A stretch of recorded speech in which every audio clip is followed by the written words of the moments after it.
Assalamu alaikum, welcome to Soul Ideas. So today we'll discuss about the weirs and barrages. So weirs is the perpendicular structure to the water flow on the rivers.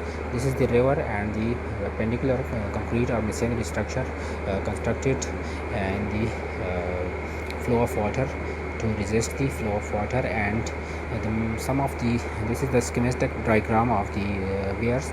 This is the concrete RCC slab, and this is the concrete or masonry structure, and this is the flow of water from the upstream. This is the upstream, and the water flow or flow out through the crest.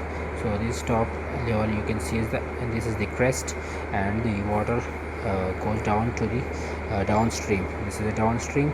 So but and dams, you have seen that there is some free board here and cannot flow water or the dam. But in case of weirs, the water is freely flowed through the or the weirs. So the main function of the these are the function or purpose of the weirs. So the main function of the weir is to control the water flow. If there is a high discharge and the chances of getting flood in the river, so the weirs have to be constructed to control the flood and to increase the water level at the upstream. And also you can increase the water level at the upstream, and further you can use that water for irrigation and or any other purposes.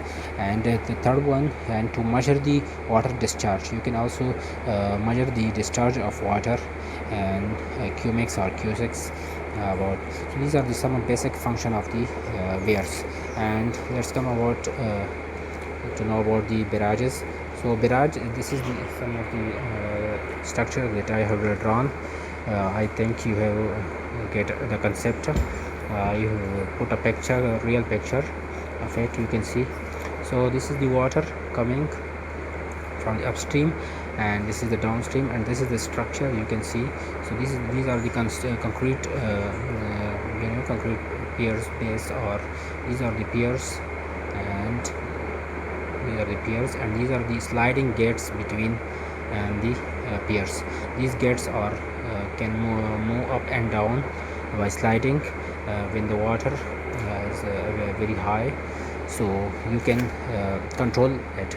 So the base purpose of these barrages is also to control the water flow, to divert the water to the irrigation land, or for any other purposes you can divert the water to any other land or any other purpose.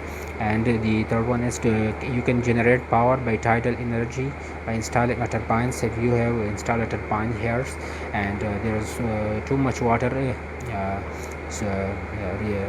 save at the upstream, then you can use that energy of water by installing a turbines, so that the turbines can move and generate electricity or any other energy. So this is all about the weirs and barrages. Hope you will understand. Thank you.